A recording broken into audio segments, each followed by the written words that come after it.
Dragon King Maelcor Vant cut the widow's tapestry through the place where her husband died. His blade passed from the painted eastern ridge to the burning supply road, severing 3 years of Selka Orrell's work in one silver stroke. The Gallery of Conquests remained silent, not because the court pitied her, because the final tapestry in the royal collection was not supposed to move after it had been cut.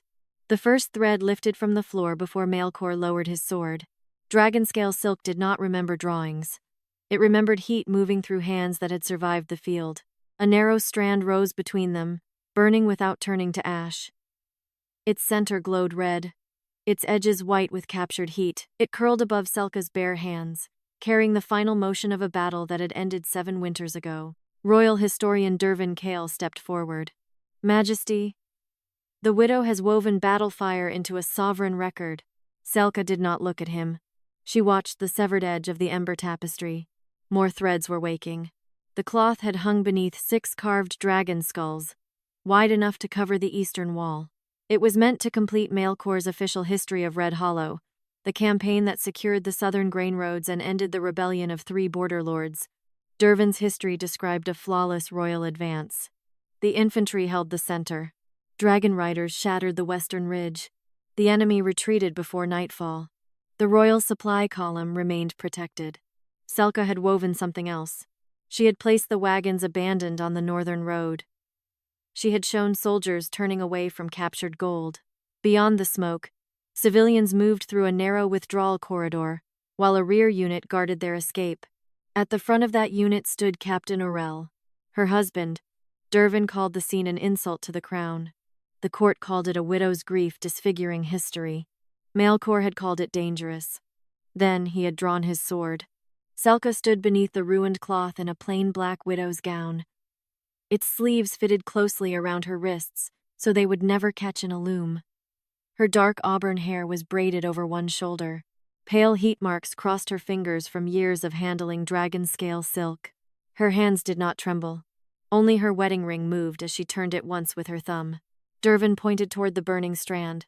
Seize her before the fire reaches the other victories. 2 guards crossed the marble floor. Maelcor raised one hand. They stopped. He still held the sword that had destroyed the final design Selka and her husband had made together. Black dragon-scale armor covered his shoulders and chest. His long dark hair was tied behind his neck, and his eyes carried the low gold of banked dragonfire. He looked at Selka's hands. He knew them. Before Red Hollow, before Widow's black and royal inquiries, Maelcor had spent long evenings in her workshop watching those hands guide silk through the loom. He knew which finger tightened when a pattern displeased her.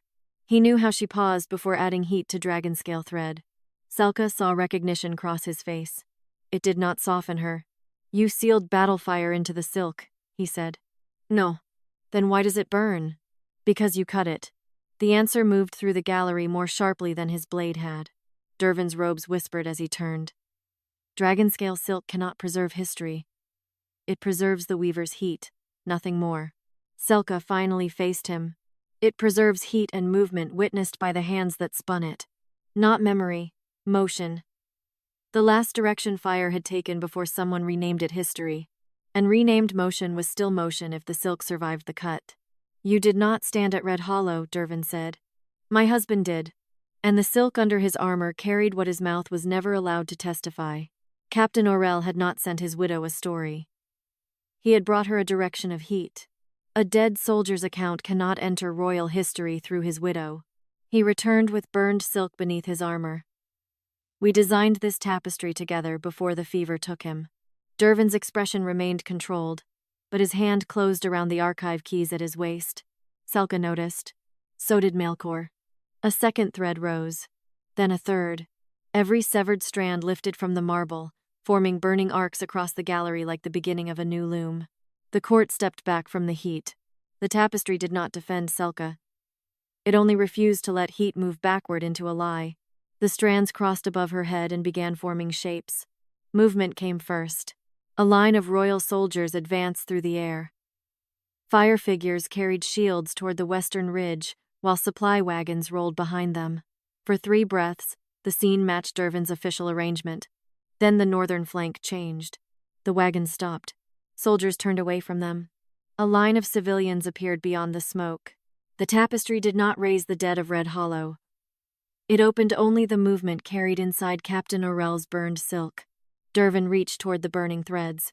Extinguish this. Selka caught his wrist before he touched them. Her grip was calm. You ordered my hands kept from the royal archive, she said. You will not place yours inside my witness. Maelcor's gaze dropped to where she held the historian. A dangerous stillness entered his face. Dervin pulled free. Majesty, this spectacle is constructed from grief. The widow has made herself judge over a war she never witnessed. Selka looked at the king. No. I made the cloth carry what my husband brought home. A burning strand fell near Maelcor's boot. He bent to retrieve it. Selka stepped between his hand and the thread. Do not touch it. The Dragon King slowly straightened. No one in the Gallery of Conquests had denied his hand in years. Selka's voice remained low. You broke the last thing we made together to protect a victory already carved in stone. You do not get to gather the pieces before they finish speaking. Above them, the fiery battlefield widened. Captain Orrell's unit appeared beside the civilians.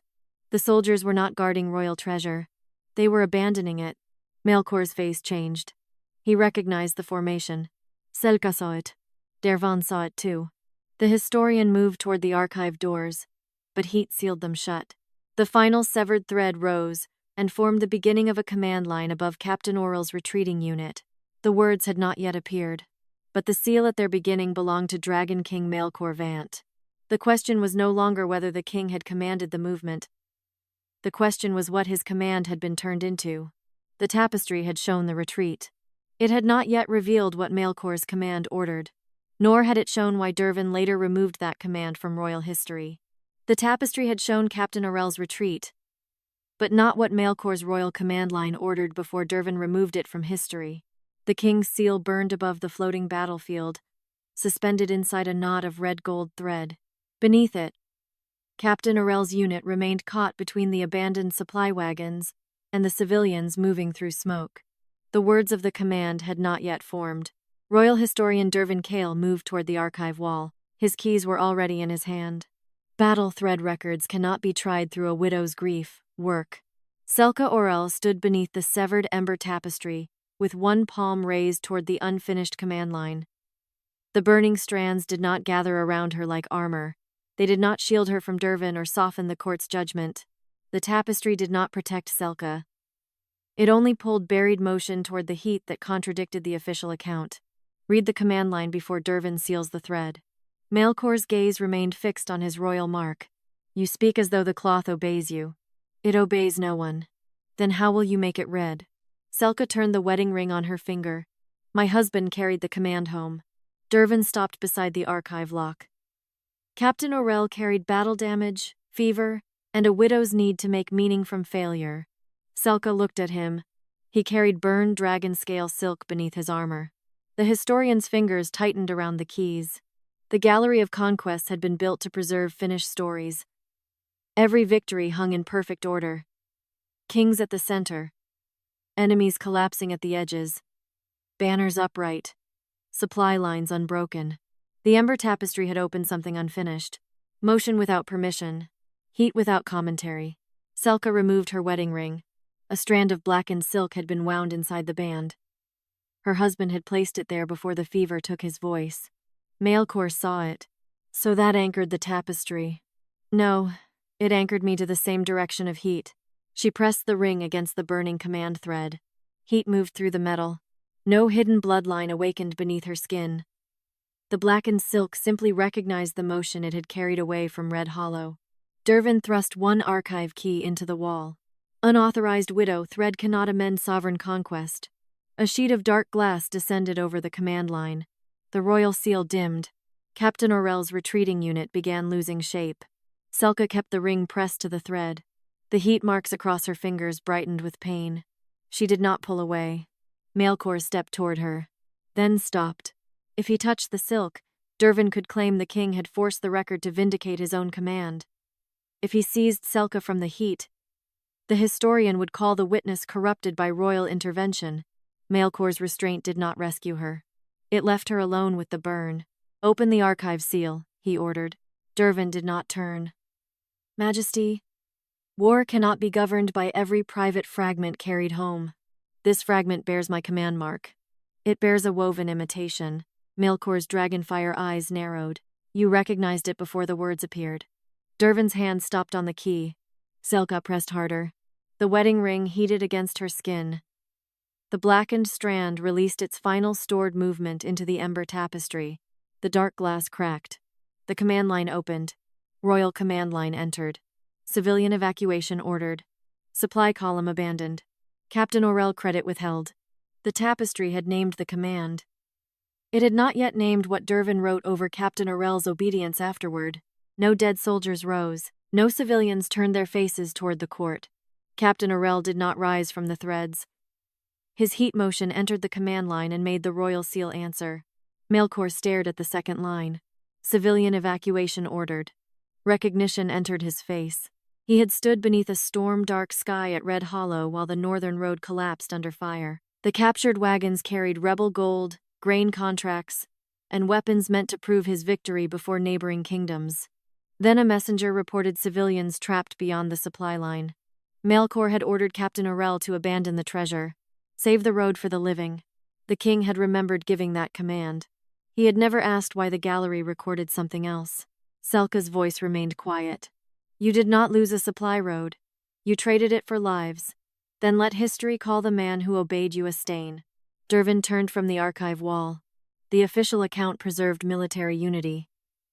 A royal withdrawal would have encouraged every southern lord to claim the king abandoned his campaign. I ordered the withdrawal, Maelcor said. You ordered a tactical evacuation during a collapsing flank. History recorded the successful outcome. By removing the order. By recording what the kingdom needed the battle to mean. Selka looked at Maelcor. And what did you need it to mean? He did not answer immediately. The gallery had praised him for 7 years. He had received tribute beneath this victory. He had allowed Captain Orrell's unit to remain marked as disordered because that version protected his undefeated image. He had never demanded the original command ledger. He had never corrected the earlier tapestries. He had cut Selka's. If my seal ordered that retreat, then my victory did not become false because your husband disobeyed me, Maelcor said. It became false because I let the record erase what I commanded. The seal was Maelcor's, but the silence after it was also his.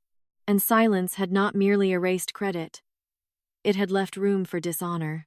He had won the victory while Captain Orrell's name was buried beneath it, but buried names often carried records written above them. Dervin lifted the remaining archive keys.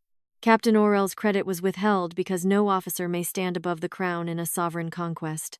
Selka's burned fingers closed around her ring. He did not ask to stand above the king. The command line flared. He asked not to remain beneath a lie. The retreat at Red Hollow had not been cowardice or disorder. Maelcor's royal command line had ordered civilian evacuation, abandoned the supply column, and withheld Captain Orrell's credit so the gallery could keep calling the campaign flawless. But the tapestry had not yet opened the service record that made obedience look like failure. The command line had proved Captain Orrell obeyed Maelcor, but not what Dervin wrote over that obedience in the royal service record. The fiery battlefield remained suspended beneath the torn ember tapestry. Captain Orrell's rear unit held the civilian corridor while the abandoned supply wagons burned behind them. No soldier turned toward the court. No dead man opened his mouth. Only the direction of heat remained. Royal historian Dervin Cale pulled a narrow iron key from the chain at his waist and inserted it into a concealed lock beneath the gallery's eastern archive panel. The command has been shown, he said. The sovereign record remains unchanged. Selka Orrell kept her wedding ring pressed against the burning silk. The skin beneath the metal had reddened, and the heat marks across her fingers had begun to split. No one offered her water. No one called Captain Orrell honorable. The court had seen that he obeyed his king, yet several nobles still watched Selka as though grief had taught her cloth to counterfeit royal fire. Read what was written over my husband's obedience. Dervin turned the key. Service records cannot be amended by widow, thread, or battlefield heat. A black scroll case slid from the archive wall. Its lid carried Maelcor's dragon seal, but the wax beneath it bore Dervin's historian's mark. The service record had been stored inside the gallery for 7 years, close enough for Maelcor to walk past it during every ceremony celebrating Red Hollow. The ink was Dervin's, but the archive had slept under Maelcor's victories for 7 years. Maelcor looked at the sealed case. Open it. Dervin kept one hand on the key. Majesty. Service classifications preserve command discipline. A battlefield movement may be lawful and still reveal failure within the unit carrying it out. The unit completed my order. It abandoned royal property, broke formation, and returned without its assigned supplies to evacuate civilians. The service record judges performance, not intention. Selka's voice sharpened. Obedience was their performance. The burning command line shifted. A thread descended toward the black scroll case, not attacking it, but following the last heat carried by Captain Orrell's armor. The case resisted. Its seal darkened as though the archive wanted the official ink to remain colder than the battlefield motion contradicting it. The tapestry did not protect Selka. It only pulled the service record toward the heat that contradicted it. Dervin reached for the descending strand with his archive key. Selka moved first.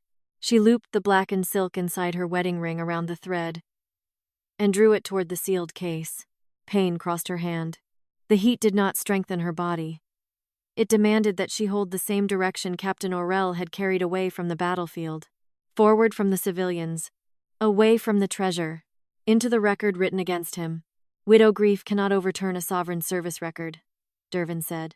Selka did not release the thread. My grief is not asking it to overturn anything. The ring burned against her palm. I am asking the ink to answer the motion it buried. The thread touched the scroll case. The royal wax cracked. Dervin's historian's mark remained. Maelcor saw the difference. My seal closed the record. Your seal preserved the archive, Dervin said. Mine classified the service. And you classified obedience as disorder. I classified the consequences of the retreat. Maelcor's face hardened, but he did not take the case from Selka or force the archive open himself. If royal fire entered the service record now, Dervin could claim the classification had been destroyed rather than examined. Maelcor's restraint preserved the evidence. It did not restore Captain Orrell. It did not undo 7 years of dishonor. The case opened beneath the heat motion thread. 4 lines of dark ink lifted from the scroll and suspended themselves below the command record. Service record entered. Rear unit marked disorderly. Civilian witness omitted. Widow archive access denied. The tapestry had not shown the entire truth of Red Hollow.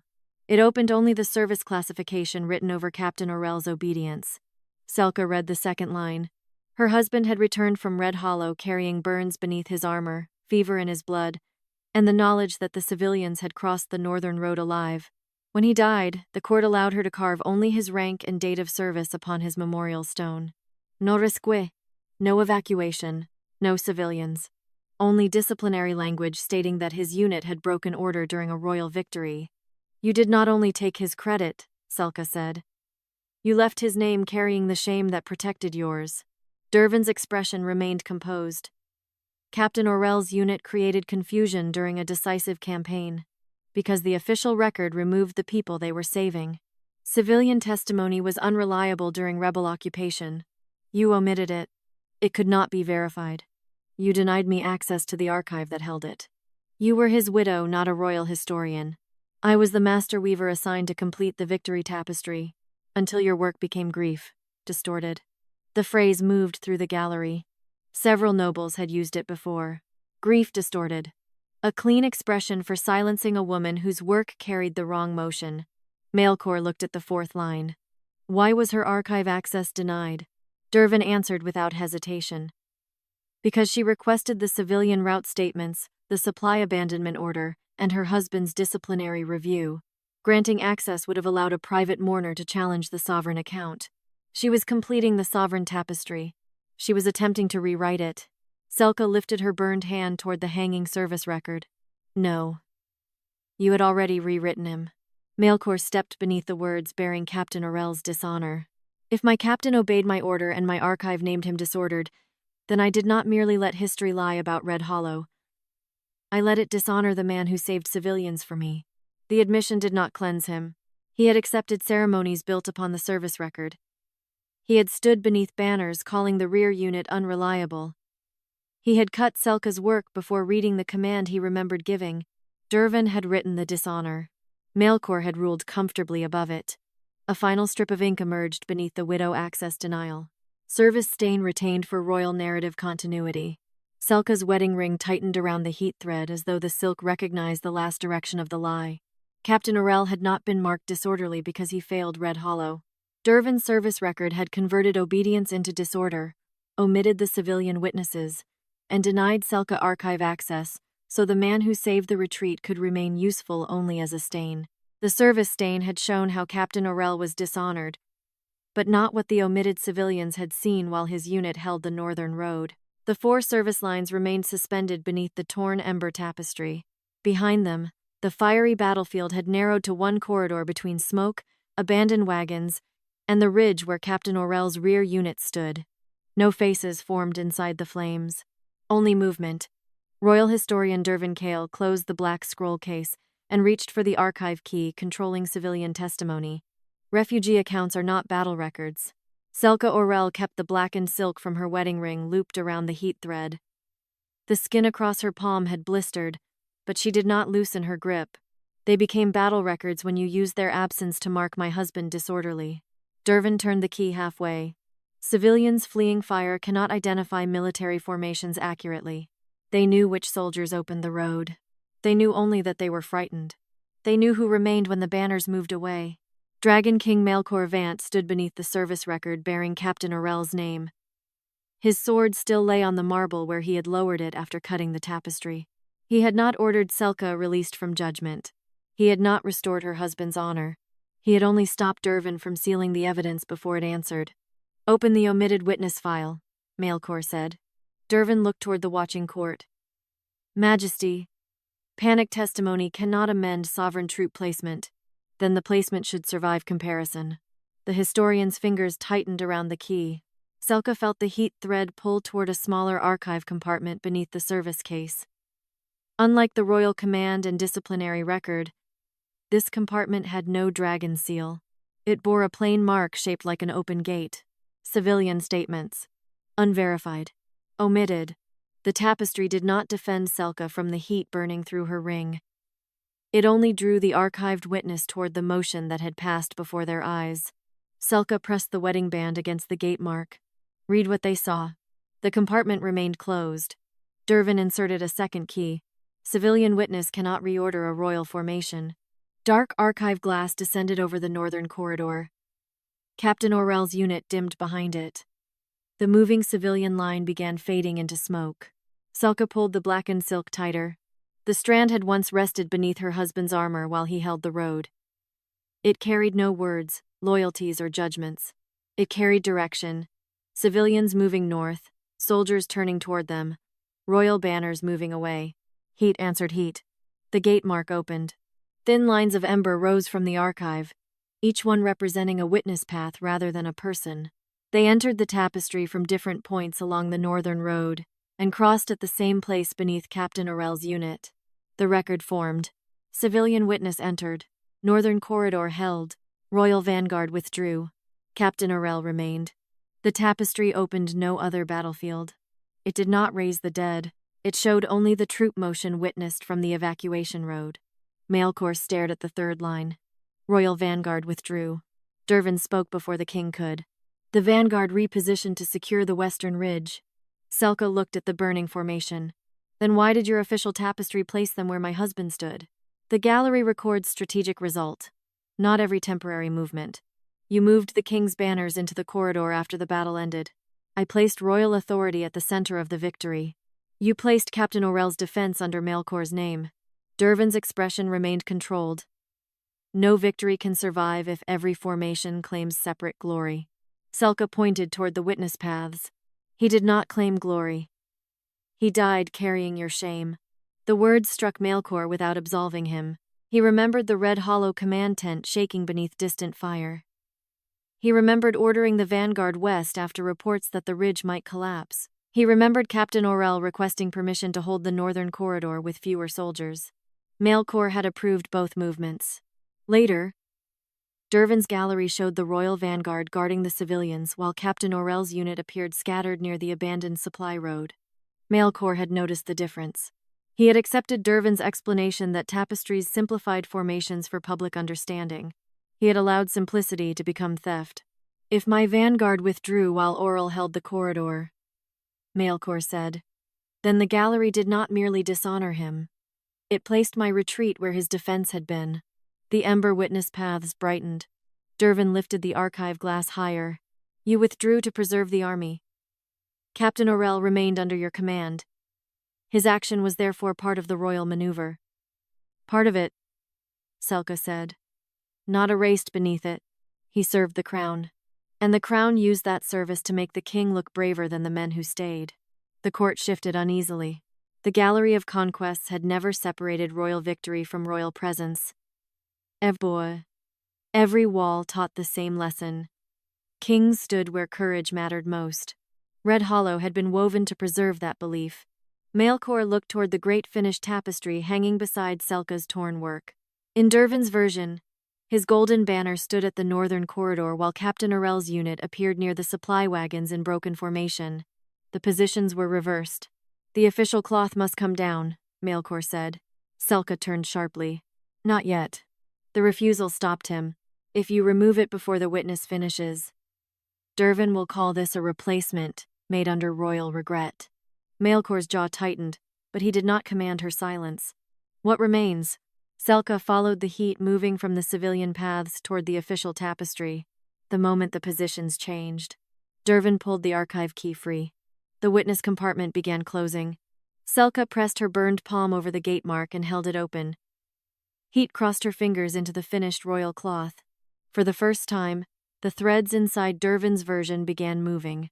Maelcor's golden banner shifted away from the northern corridor. Captain Orrell's smaller unit moved into its place. The alteration had not been artistic compression.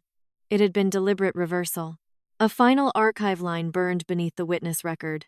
Formation positions amended for sovereign continuity. Captain Orrell had not failed to hold Maelcor's line. He had become the line after the royal vanguard withdrew, and Dervin later placed the king's banner over that defense, so the finished royal tapestry shuddered when Maelcor's golden banner moved away from Captain Orrell's defense. For 7 years, the Gallery of Conquests had placed the Dragon King at the northern corridor, surrounded by civilians and royal fire. Now the woven banner slid west through the cloth, following the path Maelcor had actually taken when the ridge began to collapse. The space it left behind did not become empty. Captain Orrell's smaller unit filled it. Royal historian Dervin Cale drove his archive key into the witness compartment. The ember paths dimmed. "Formation comparison has concluded," he said. "No further battlefield movement is relevant to Captain Orrell's service record." Selka Orrell kept her blistered palm against the open gate mark. "You changed where the king stood. The gallery places sovereign authority at the center of every recognized campaign. You placed him inside another man's courage." Dervin's expression remained calm. "The king commanded the field. Every lawful defense belonged to him." Maelcor looked toward his golden banner, now burning above the western withdrawal road. Where did that road end? Dervin did not answer. The question entered the tapestry instead. A red gold thread detached from the banner and crossed the air toward the western edge of the gallery. The silk did not show memory as faces or voices. It carried direction, the last movement of royal heat, before the official history fixed Maelcor at the northern corridor. Selka felt the thread pull through the blackened silk inside her wedding ring. Dervin turned another archive key. Royal withdrawal routes cannot be tried through widow thread. Dark glass descended between the moving banner and the western edge. The tapestry did not defend Selka when the heat tightened around her injured hand. It only kept moving in the direction the battlefield had carried before Dervin reversed it. Selka wrapped the wedding ring more firmly around the thread. "Read where the king stood when victory was declared." The court shifted. Until that moment, they had been asked to accept that one officer had been dishonored. Now the ember tapestry threatened the victory itself. Maelcor's face hardened. "Open the declaration record." Dervin turned toward him. "Majesty, battlefield withdrawal does not determine strategic outcome. Then the outcome should survive being read. The southern kingdoms still believe Red Hollow proved your army could not be forced from a royal field." Maelcor looked at the banner moving west. "Could it?" Dervin's silence answered before the tapestry did. Selka pressed the ring into the dark glass. The blackened silk released another line of stored heat. Not Captain Orrell's voice, not his ghost. Only the direction his armor had faced while Maelcor's army moved away. The glass split. 4 lines burned above the western road. Royal withdrawal entered. Western Ridge lost. Civilian corridor preserved. Victory declaration issued before field reclaimed. No dead army appeared. No enemy commander rose from the threads. The tapestry opened only the royal movement and the declaration attached to it. Maelcor stared at the second line. Western Ridge lost. He remembered the ridge disappearing behind smoke. He remembered dragon cavalry unable to land because the stone had been coated with fire oil. He remembered ordering the royal vanguard west, then farther south, until Red Hollow lay behind them. The army had not reclaimed the field that night. It had not reclaimed it the next morning.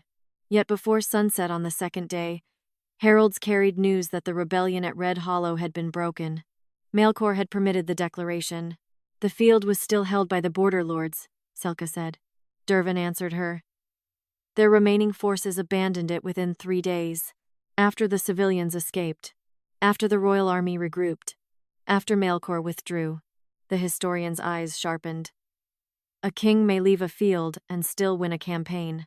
Selka pointed toward the burning declaration line. Then why did your tapestry place him where he was not? To preserve the meaning of the victory. You mean the appearance of one? Maelcor's gaze remained on the lost ridge. My army withdrew. Captain Orrell held the evacuation corridor. The border lords retained Red Hollow when my heralds declared victory. Dervin stepped toward him. You secured the grain roads, saved the civilian population, and broke the rebellion's supply network. Those were the true objectives. Then those should have been recorded. The neighboring courts would have called the retreat defeat. It was a defeat. The word fell beneath the carved dragon skulls. No historian had ever placed it beside Maelcor's name. Dervin's composure tightened. A temporary battlefield loss cannot be allowed to define a sovereign campaign, but you allowed a false battlefield victory to define it, because kingdoms survive through symbols. Selka looked at the gallery walls, and men are buried beneath them. Maelcor turned toward her. For years, he had watched Selka's hands create royal victories from thread. Before Red Hollow, he had sat in her workshop and asked why she left empty spaces around the wounded. So the eye remembers someone had to carry them away, she had once told him. He had admired the answer. Then he had cut the final work that used the same truth against him. If Red Hollow was declared won before the field was reclaimed, Maelcor said, then I did not merely accept Captain Orrell's stolen credit. I wore a battlefield defeat as proof that I had never retreated. The admission did not restore Selka's husband. It did not remove the 7 years in which Maelcor received tribute beneath Dervin's version. The false declaration bore Dervin's language. The undefeated legend bore Maelcor's crown. Dervin struck the archive lock. The western route began disappearing beneath black silk. Strategic victory supersedes temporary field loss. Selka held the thread open with her wedding ring. No, you used the later outcome to rewrite the moment that decided who lived. The dark silk fractured. A final declaration mark appeared beneath Maelcor's banner. Captain Orrell's corridor credited to sovereign advance. Red Hollow had not become Maelcor's flawless victory when his army reclaimed the field 3 days later. Dervin had taken the corridor Captain Orrell held during the king's retreat and woven it backward into proof that Maelcor had never been defeated at all. Once Maelcor's golden banner stopped on the western withdrawal road, the tribute seals beneath Red Hollow began to burn. They appeared along the lower border of Dervin's finished tapestry, small circles of gold thread representing grain rights, captured weapons, southern tolls, and the ceremonial payment 3 defeated lords had sent to Dragon King Maelcor Vant. The gallery had not displayed those rewards as part of the battle. It had displayed them as proof the battle must have been won exactly as Dervin recorded it. Selka Orrell watched heat move from the false victory declaration into the golden seals. The defeat purchased something. Dervin Cale pulled another archive key from his chain. Strategic rewards do not belong inside a battlefield inquiry. They were claimed through the battlefield you rewrote. The border lords surrendered after Red Hollow. After Maelcor's army withdrew, they surrendered because the campaign broke their power. Then record the campaign, Selka said. Not a flawless battle that never happened.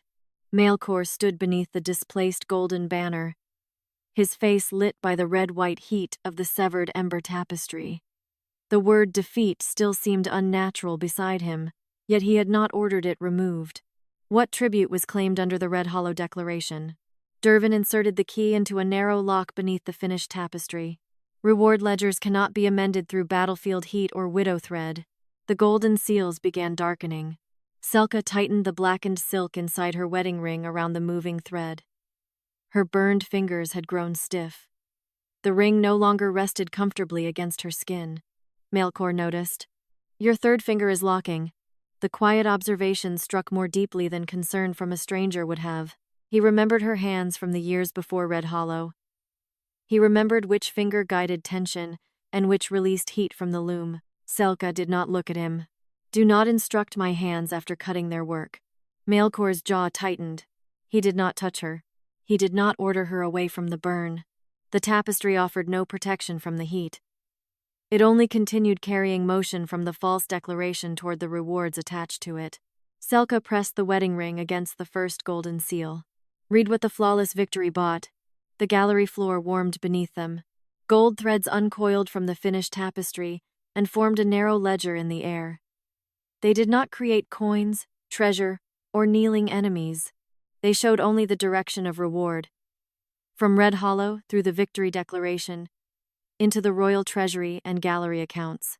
4 lines formed. Victory reward entered. Southern tribute secured. Civilian rescue omitted from claim. Captain Orrell death honor suspended. Selka stopped breathing at the final line. Dervin spoke quickly. "Disciplinary review automatically suspends military honors and widow benefits." "You marked him disorderly," Selka said. "The service office did. Under your classification, because his unit abandoned assigned property. To obey the king. The treasury cannot revise payments through emotional interpretation." Selka's burned hand closed around her wedding ring. For 7 years, the court had told her Captain Orrell's death honor remained suspended because his conduct at Red Hollow was unresolved. She had been denied the ceremonial flame granted to soldiers who died in distinguished royal service. His name had been carved on a lesser wall outside the military chapel. She had believed the crown was punishing him only in memory. The reward ledger showed the punishment had been useful. By calling Captain Orrell disorderly, Dervin removed the civilian rescue from the victory claim and prevented the crown from paying honors connected to it. "You did not only take his credit," Selka said. "You made dishonor cheaper." The court's silence hardened.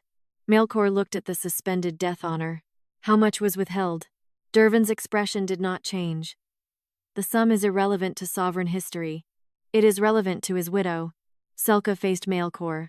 "It became relevant to you only after the thread reached your treasury." He accepted the blow without defending himself. The reward had worn his seal. The tribute had entered his vaults. The gallery had expanded during the years.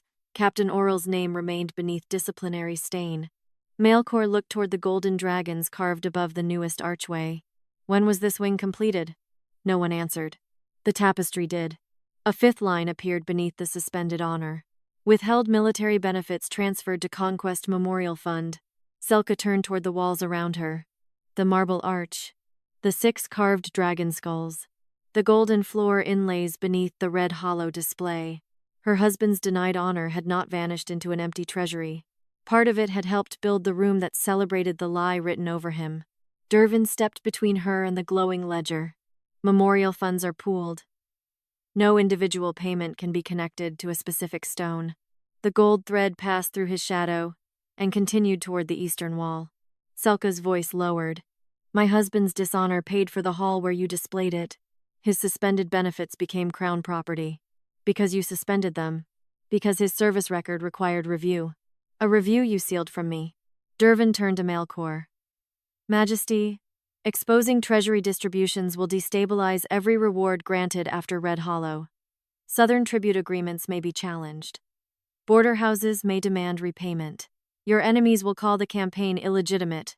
Maelcor looked at the gallery surrounding him. For 7 years, this hall had taught visitors that he never yielded a field, never abandoned royal treasure, and personally stood where Captain Orrell had remained. He had known the tapestry simplified war. He had never asked whom simplicity forced to pay. "The gold entered under my victory," Maelcor said. "The gallery rose under my name." Dervin lowered his voice. "And the kingdom became stronger because of it." Selka looked at the burning service line. Stronger than whom? The question moved through the golden threads. The finished tapestry split along its lower border. Behind the tribute seals lay a hidden account mark carrying Dervin's historian's key and Maelcor's royal approval. The Dragon King had not personally ordered Captain Orrell's benefits transferred, but he had approved the gallery expansion without asking why the Red Hollow Memorial Fund contained suspended death honors. Selka released the wedding ring from the first seal. The heat had taken feeling from 2 of her fingertips. Maelcor saw her hand fall, but he still did not reach for it. Not while the witness depended on her unforced contact. The reward ledger opened one final entry. Widow petition denied to preserve sovereign victory claim. Red Hollow's false victory had not merely stolen Captain Orrell's courage. It had used his dishonor to protect Maelcor's tribute, fund the gallery built around the lie, and deny Selka the honor owed to the man whose obedience saved the civilians the royal history refused to name. The denied widow petition opened from the memorial ledger before Selka could lower her burned hand. A narrow strip of black-edged silk unrolled beneath the golden account lines. Unlike the battle threads, it carried no battlefield heat. It carried workshop heat, the steady warmth of lamplight, loom wood, and fingers guiding a final pattern through the night. Selka recognized the first stitch. She had sewn it herself. Royal historian Dervin Cale reached for the archive keys. Private mourning submissions do not belong inside a conquest inquiry. The petition lifted beyond his reach. Dragon King Maelcor Vant stood beneath the tribute seals his victory had collected. Around him, the Gallery of Conquests glowed with gold, purchased partly through Captain Orrell's suspended death honor. What did she petition for? He asked. Dervin's answer came smoothly. A correction beyond her authority. Selka kept her damaged fingers near the black-edged silk. I petitioned to place one civilian road inside the memorial tapestry. You petitioned to alter a completed sovereign account. The account was not completed. You had removed the people my husband died saving. Dervin turned toward the court. This is precisely how grief work becomes dangerous. A widow begins by asking for one personal addition. Soon, every campaign belongs to private sorrow instead of royal history. Selka looked at him. You made my husband's obedience private so the king could keep the victory public. The black-edged petition warmed. Stitched lines rose from it. Widow petition entered. Civilian rescue requested. Grief distortion assigned. Archive and loom access restricted. The final line tightened around Selka's wrist like invisible thread. For 7 years, Dervin had called her work grief distorted. The phrase had followed her through royal commissions, supply requests, and workshop inspections. Apprentices were warned not to copy her methods. Archivists refused her sketches. Court weavers were told her judgment had failed after her husband's death. Now the gallery showed where the phrase began. Not in an examination. Not after an error. Inside the petition that asked the crown to remember civilians. Maelcor read the 3rd line. You classified her grief as distortion because she requested the rescue be recorded. I classified the petition according to archival risk. What risk? That personal loyalty would reshape military meaning. Selka's burned fingers curled. The military meaning had already been reshaped. Dervin's expression remained composed. The king required one account capable of holding the kingdom together, and you required my hands unable to contradict it. The ember tapestry did not defend Selka when the restriction line brightened. It only pulled her petition toward the workshop heat stored in the threads she had woven after access was denied. A second pattern opened. It showed her looms standing under royal seal. Dragon scale silk rationed. Battle diagrams supplied by the historian. Witness sketches prohibited. Every tapestry commissioned after Red Hollow had been required to begin from Dervin's approved troop placements. Maelcor looked toward the surrounding walls. How many of these were woven under that restriction? The gallery answered through heat marks embedded in each cloth. 11. 11 victories. 11 official diagrams delivered before the first thread was placed. Dervin stepped between the king and the nearest tapestry. A gallery requires visual continuity. It required obedience from every weaver, Selka said. It required discipline. It required no cloth capable of answering the drawing. Dervin lifted an archive key and pressed it into the restriction line. Weaver access cannot be restored through a disputed widow petition. The black-edged silk began folding closed. Selka caught it with her wedding ring. The ring burned against the damaged skin of her palm, but the final design she and Captain Orrell had made together still carried workshop motion through its blackened strand. Not battlefield movement this time. The motion of two people planning where truth would be placed. Her husband had marked the civilian corridor. Selka had designed the border around it. The same pattern Dervin later called distortion. The petition reopened. Joint design entered. Captain witness contribution concealed. Widow sole authorship assigned. Grief distortion sustained. Selka stared at the third line. Dervin had not merely dismissed the tapestry as a widow's emotional invention. He had removed Captain Orrell's participation from the workshop record, leaving Selka alone beneath the accusation. You knew he designed it with me. He was a soldier, not an accredited war artist. He placed the troop movements. Through private recollection. Through silk burned beneath his armor. Dervin turned toward Maelcor. Majesty, allowing soldiers to dictate royal art would turn every gallery into competing testimony. Maelcor's gaze moved to the severed tapestry. You let me believe the design belonged only to her grief. I allowed the court to judge the work before it. You removed the second witness before presenting it. Because the second witness was dead. Selka's voice lowered. So you made me easier to punish. The words reached Maelcor without offering him escape. Dervin had built the accusation. Maelcor had accepted it. He had known Selka's hands well enough to recognize every controlled movement in her weaving. Yet when Dervin called the work distorted, Maelcor chose the safety of official history over what he knew of her craft. Then he cut it. If Captain Orrell helped design this tapestry, Maelcor said, then I did not destroy a widow's protest. Selka looked at him. You destroyed his final testimony. The king's face tightened. He did not apologize. Not yet. An apology given before the full record opened would be another royal act placed above her work. Dervin struck the restriction line again. The workshop pattern began darkening. Selka tore the petition free from the golden ledger and wrapped it around the surviving fragment of the ember tapestry. The threads answered her hands, not by shielding her, by preserving the direction in which the joint design had been made, toward the civilians, away from the flawless victory. A final archive order appeared beneath Dervin's key. Ember tapestry destruction authorized upon royal rejection. Maelcor had cut the cloth. Dervin had already prepared the order that would erase whatever survived the blade. The destruction order awakened the furnace beneath the gallery. A low, iron groan moved through the marble floor. Heat vents opened along the eastern wall, drawing the loose ember tapestry threads toward a narrow channel beneath Dervin Cale's archive locks. The surviving silk began sliding from Selka Orrell's hands. Not because the tapestry had chosen death, because the gallery had been built to consume any war record the king rejected. Selka wrapped the black-edged petition around the torn cloth and pulled it against her chest. The dragon-scale silk burned through the widow's black at her sleeves, but she held it away from the furnace current. Dervin turned the final archive key. Rejected sovereign art is transferred to controlled destruction. Maelcor Vant looked toward the opening vents. You prepared the furnace before I judged her work. I prepared lawful disposal for a contaminated conquest record. You expected me to reject it. I expected you to protect the gallery.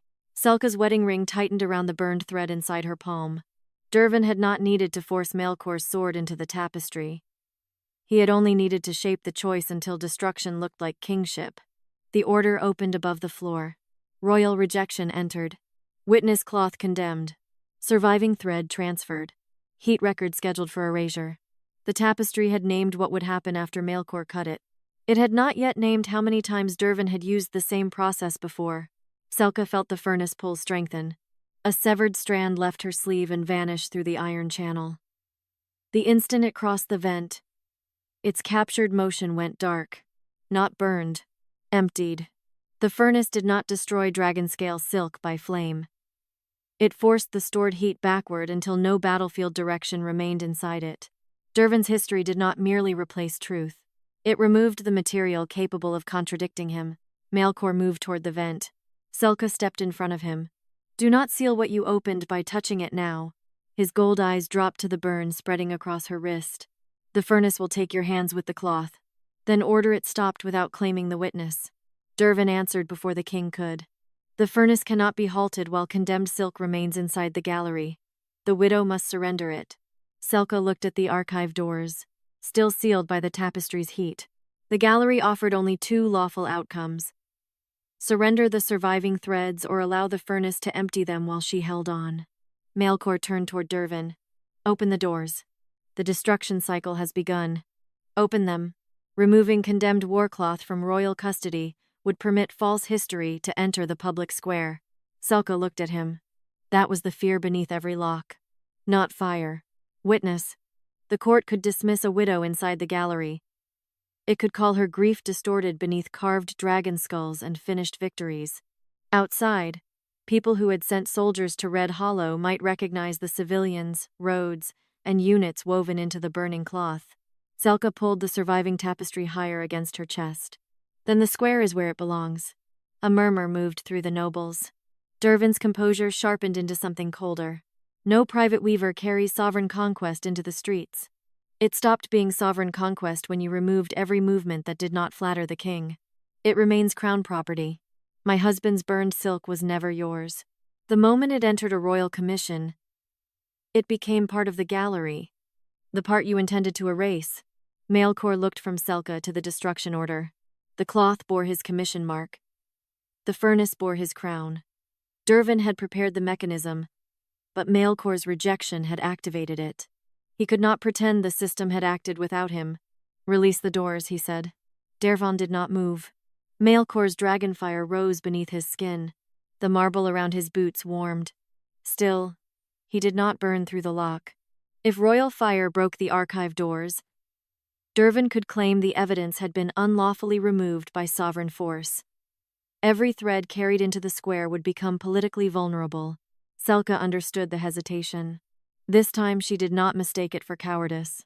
But she did not permit it to become an excuse. The gallery recognizes commissioned hands, she said. Dervin's eyes shifted toward her. Selka placed her damaged palm against the door's woven access panel. Years earlier, the Royal Archive had registered her as Master Weaver of the Red Hollow Commission.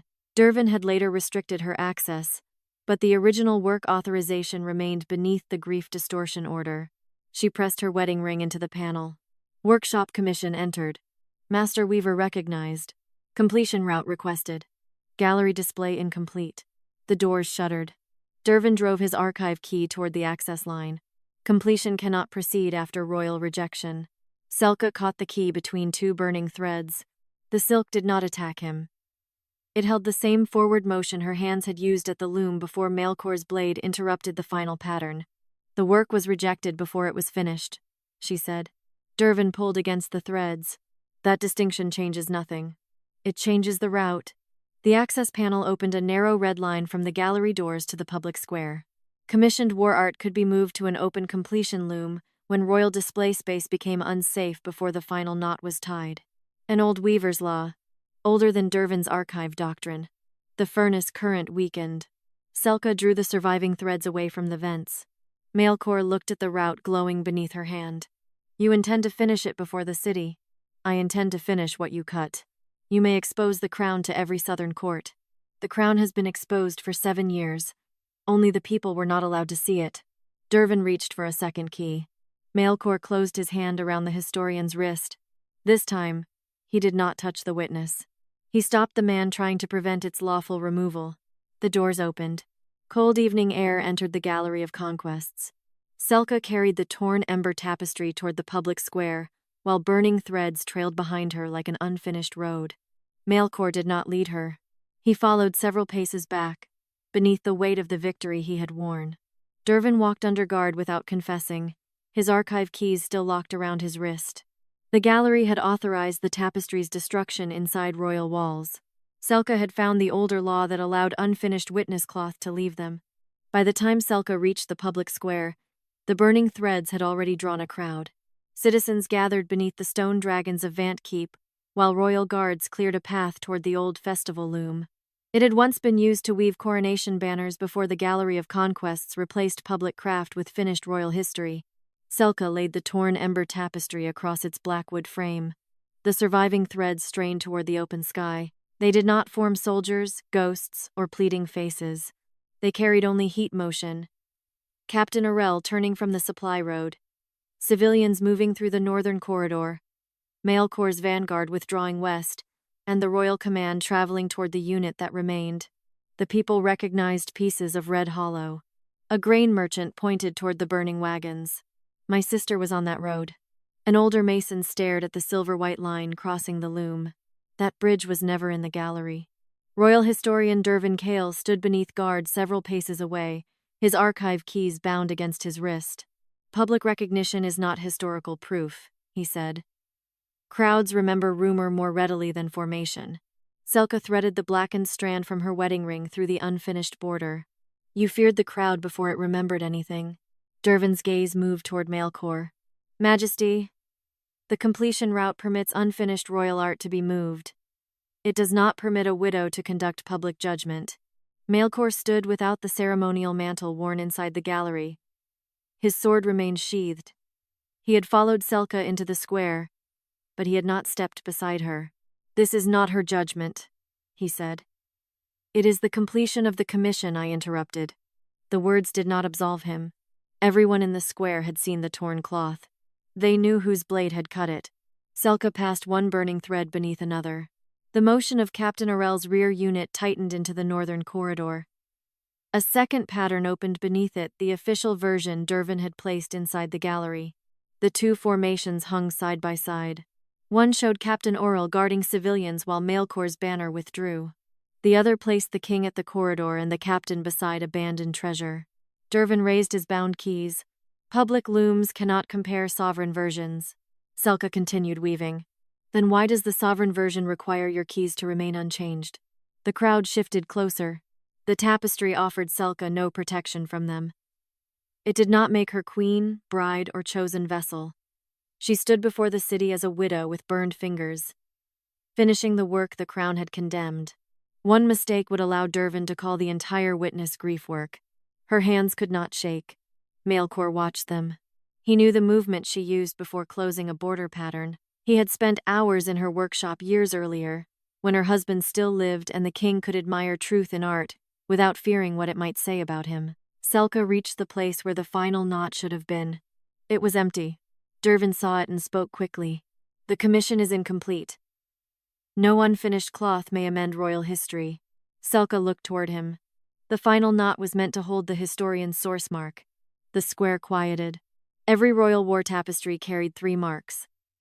The king who commissioned it, the master who wove it, and the historian who supplied the battle record. Maelcor's dragon seal burned along the upper border. Selka's weaver mark glowed at the lower edge. Dervin's source mark was missing. He had approved every official diagram but withheld his name from the tapestry he expected Maelcor to destroy. Selka drew the heat thread toward the empty space. Read who supplied the altered formation. Dervin pulled against his guards. Historian. Source records cannot be opened before an unlicensed crowd. The archive keys struck together. Dark lines crossed the loom, attempting to separate Dervin's official design from the battle heat carried in Captain Orrell's silk. Selka looped her wedding ring around the final thread.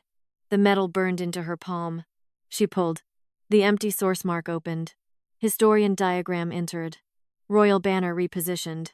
Captain defense reassigned. Defeat converted to sovereign advance. The crowd made no sound. The record did not need Dervin's confession. His source mark appeared beneath each alteration. Selka teed the final knot. The 2 battle versions collapsed into one complete pattern. Captain Orrell held the civilian road. Maelcor withdrew from the lost ridge. The supply column burned. The civilians crossed alive. The royal army later reclaimed the field.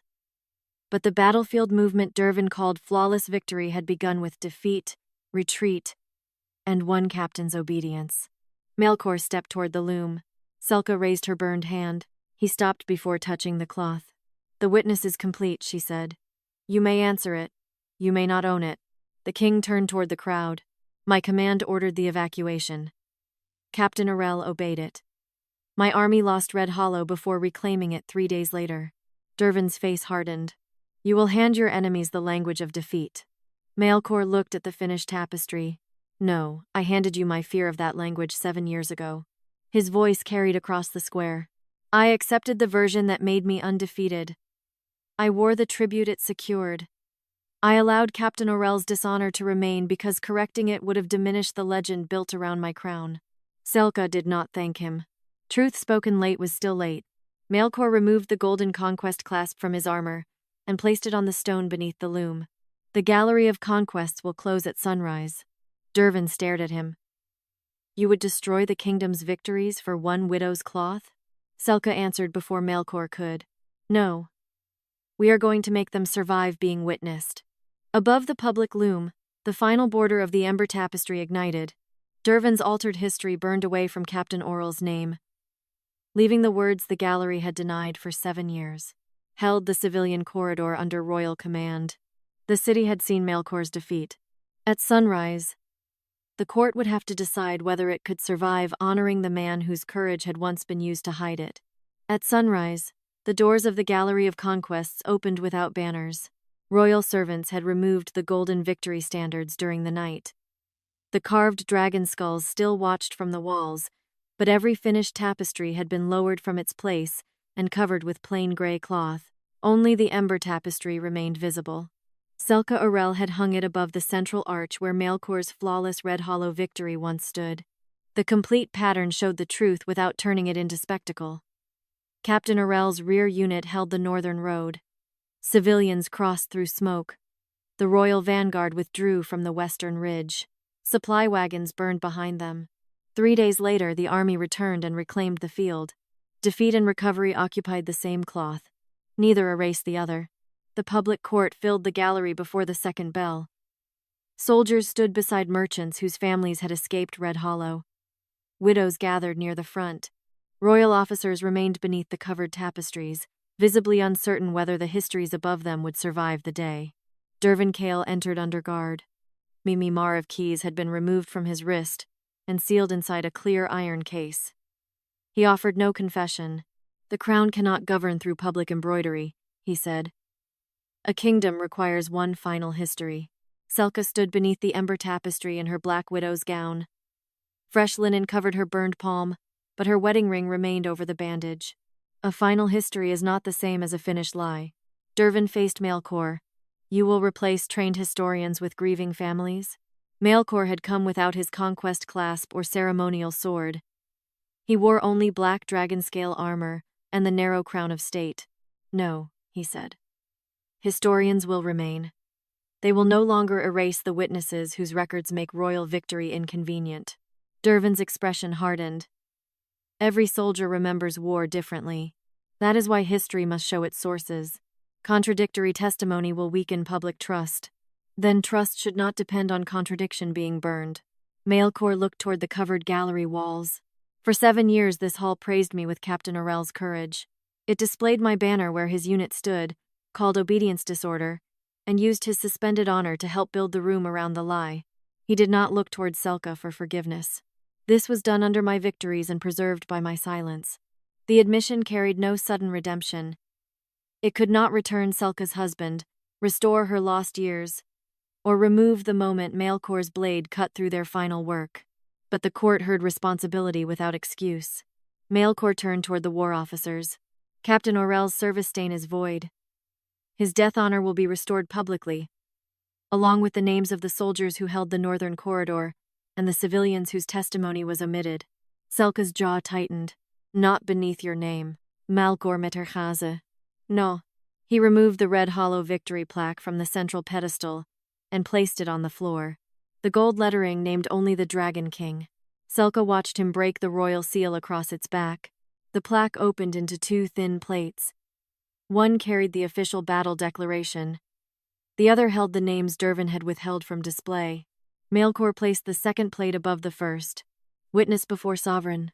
Dervin gave a cold laugh. "You turn hierarchy into sentiment." Selka approached the pedestal. "No. We are turning sequence back into truth." She lifted the restored nameplate and fixed it beneath the ember tapestry. Captain Orrell's name appeared beside the rear unit, not above the civilians and not beneath the king, equal to the action he had carried. Other names followed. Soldiers, Rutgid, healers, the civilians who submitted statements after the battle. No one knelt to Selka. The tapestry did not crown her. It remained what it had always been. Dragon scale silk holding heat. Motion long enough for altered history to answer it. Maelcor ordered Dervin removed from royal office and held for falsification of service records, destruction of witness materials, unlawful restriction of archive access, and diversion of military honors. The historian left without confessing, still insisting the kingdom would regret surrendering certainty. The court did not instantly believe every disputed tapestry. That was not what Selka asked. She demanded hearings. Each covered warcloth would be opened beside its command records. Service rolls, civilian testimony, and source marks. No battle would be rewritten by applause or condemned by grief alone. The Gallery of Conquests was renamed the Hall of Witnessed Wars. Its new charter required the names of civilians and ordinary soldiers to appear beside kings whenever their actions shaped the outcome. Selka refused the title of royal historian. She also refused to become Maelcor's private weaver again. Instead, she accepted authority over the open loom, an independent workshop where battle cloths could be completed before witnesses rather than hidden behind archive locks. Weeks later, Maelcor came to the workshop alone. Selka was repairing the cut he had made through the ember tapestry.